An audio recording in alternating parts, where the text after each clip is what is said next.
Hi, I'm Marilyn. Welcome to my studio. I am passionate about making art, and I have a passion for teaching art as well. Teaching art in a way that makes it easy, convenient, and fun to learn. I have some good tips for beginners, and if you're an experienced artist, I think you might find some of these ideas helpful as well. Today, we're going to revisit the idea of values and the range of values. In other words, the difference between darkness and lightness in a piece of artwork. So come on, let's dig a little deeper and see what we can learn. I hope you had an opportunity to try adding darks to one of your sketches, like I did in my little produce portrait sketchbook that we made the other day. Remember, I took a simple sketch of romaine and I tried to increase the value of the darks to create some contrast. In this video, we're going to explore the idea of value by using toned paper. Using toned paper helps me see the full range of values because the paper automatically gives me the middle tone or the middle range. This is a Strathmore toned gray paper sketchbook. You can get it at your local arts and crafts store. All the online art supply stores carry it, and Amazon has it as well, and the link is in the description below. What's great about toned paper is that you already have the middle value, and all you have to do is add darks and lights. So let me show you an example. I really wanted to paint this hibiscus, but I thought perhaps I should plan a little bit before I started slinging paint on a very expensive piece of watercolor paper. I laid a scale at the bottom of the page from the darkest dark to the lightest light, and I let the gray of the paper be the middle value. As I did my sketch, I began to think, where could I heighten the interest and the contrast between darkest dark and lightest light, and how could I let the gray of the paper be the middle tone? It was very helpful for me, and you might find it helpful as well. The good news is you don't have to go out and buy a toned paper sketchbook. You can actually use the brown paper in the accordion sketchbook that we made in a previous video. So if you notice, I've added a very simple 3-point scale to the bottom of the page. Darkest dark, lightest light, and the brown of the paper is the middle value, or the middle of the range. So I'm going to draw a ball, and we'll add darks and lights and see what happens. So I'm going to use just a regular pencil to lightly sketch in a circle here so that I know where this ball is going to go.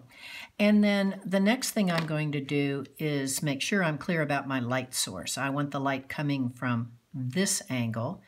If the light's over here, it's going to change where I had planned to put my lights and darks. So light source is coming from that direction. And I'm going to start with the darks, and using a really dark pencil, I'm going to accentuate this edge that is tucked away from the light source. And I'm going to make it, especially here, as dark as I can get this pencil to go. And I'm going to kind of feather it out as the ball curves up. And as I get closer to the middle, I'm going to leave the brown of the paper to be that middle range. Okay? Now again, this is just do some light strokes here. Make sure we've got this bottom edge as dark as we can get it, because obviously this is the place that gets the least amount of light. Now let's switch to, I'm using a white pencil. You could use white crayon or chalk or acrylic paint or gesso even if you have it. It's not about the materials. It's about playing with values. So now I am really going to accentuate where the light is shining. And again, just like I did with the darks, I'm going to kind of feather it out as it gets closer to the middle. Now I can go back. Usually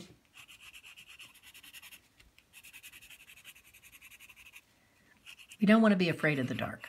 And that's the important lesson. Many of the accomplished artists who judge shows at the Art Guild, of which I am a member, say that's one of the most common mistakes they see by beginners, is not making the dark dark enough.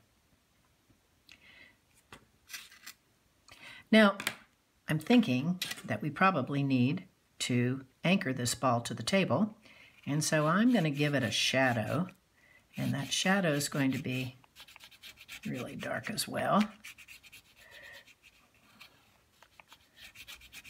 And now it looks like it's sitting on the table. Now, just for fun, I'm going to add a background to this, and I'm going to use a big fat marker only because it covers a lot of territory really quickly. But I think you'll begin to see how our little sketch begins to pop because we've increased the range of values from dark to light. Voila! So don't be afraid of the dark. I hope you found this video helpful.